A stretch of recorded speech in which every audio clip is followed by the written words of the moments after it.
Hello and welcome to Black Book Stacks, which is my new booktube channel. My name is Hoshonda Sanders and I'm a writer.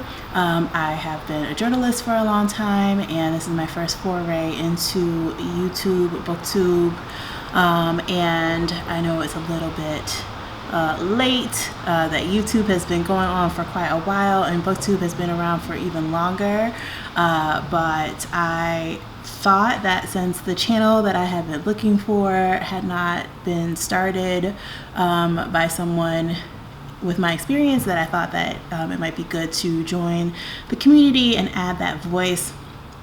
I have been a journalist for 20 years, and I currently am a writer by day for a university, but I also write books. I wrote my first children's book this year called I Can Write the World, and I will share more about me as this channel progresses and grows, which I hope that it will. So if you are willing to take a chance on a new booktuber, please click like, share, subscribe. I would love to hear your thoughts in the comments. But the goal of this video is actually to just highlight some of my favorite nonfiction and fiction books from Black writers during 2019. This is a really big time for lists at the end of the year, and I know it can be a struggle to keep up with all of them, but I thought I would add some of my favorites to the list since I actually wrote about some of them, and today I'm going to talk about them. So the first one is The World According to Fannie Davis by Bridget Davis. If you missed this one, it came out at the beginning of the year in January 2019. I had the privilege of interviewing Bridget for Kirkus Reviews. Here she is on the cover, looking stunning, giving us Tracy Ellis Ross vibes. Yes. And so I had such an amazing conversation with her, talking about the fact that there are so many books that do not necessarily scratch the surface of, I'm burning incense, so if you see smoke, it's the house is not on fire. But the fact that there is just sort of this absence of strong middle class to upper middle class or even working class Black mothers.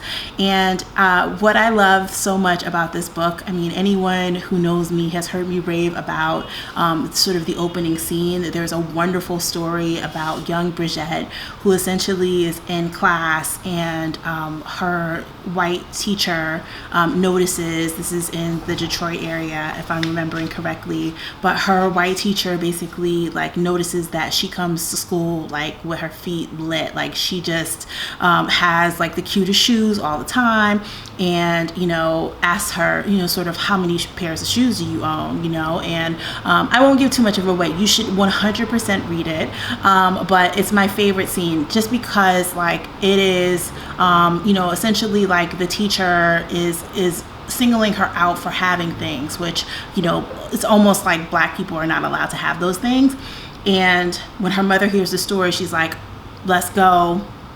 We're about to get in the ride. I'm about to get you another pair of shoes, and you could tell that teacher that you have more than a dozen or something like that, right? So like it's just incredible. And part of the reason why I have this channel, I started this channel, is because there are already like a lot of Black booktubers and people who talk about Black stories, but I feel like there are never enough, and you can never get enough like life-giving stories about like Black mothers being like, that lady's not going to tell you what you can and cannot have. I'm about to get you even more, like it's the kind of story that you need. So in addition to that, one of the wonderful things about this book is that it's about a woman who was an entrepreneur in the numbers business, which is like there's a huge and amazing tradition and history around the lottery and the numbers, and you can just see this this beautiful Black woman who is taking care of her family by running the numbers in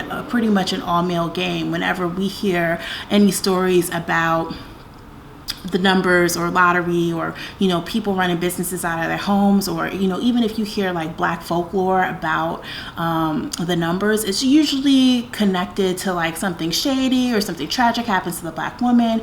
But there really isn't any tragedy. Like I won't give it away, but it's not like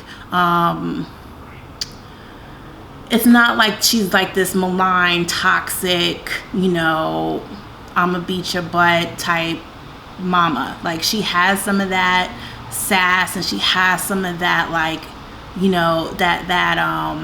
what do I want to say? Like, verve, she has some of that, but that's not all that is to her. Like, she's very complex. She's clearly very loved. And on top of that, she loves herself. Like, there's something that she says also that Bridget brought up a couple times. I interviewed her not just for Kirkus, but also for Bookster. And I'll put those links in the description box so you can see them and read them. And you also just be familiar with her amazingness in general.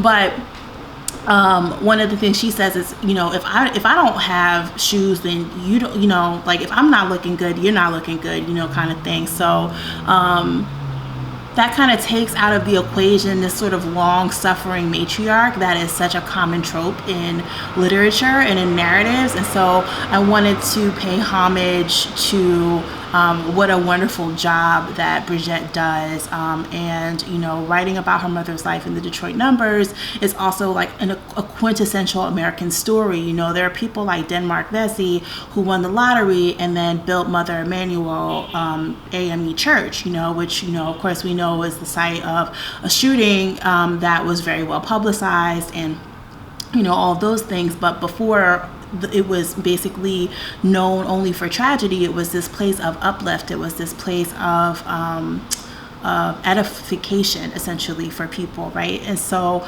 that's one of the things that I love the most about this particular book, and I just wanted to shout it out. If you wanted to get a copy, I believe that The World According to Fannie Davis is about to come out in paperback soon, so you can get that. If you haven't pre-ordered it, you can pre-order it. It has a really new fabulous cover. But shout out to Bridget Davis, who also happens to be the first. I've been writing for Kirkus for, I don't know, almost 10 years. And so this is the first cover story of mine. And it was an honor for it to be Bridget. So yes, that was mainly what I wanted to say about that. And I'm going to share some other books as well, so please stay tuned for that. Like I said, thanks for taking a chance on my channel, and thanks for welcoming me to BookTube with your attention and your time, and I will be back with another video here shortly. Take good care. See you soon.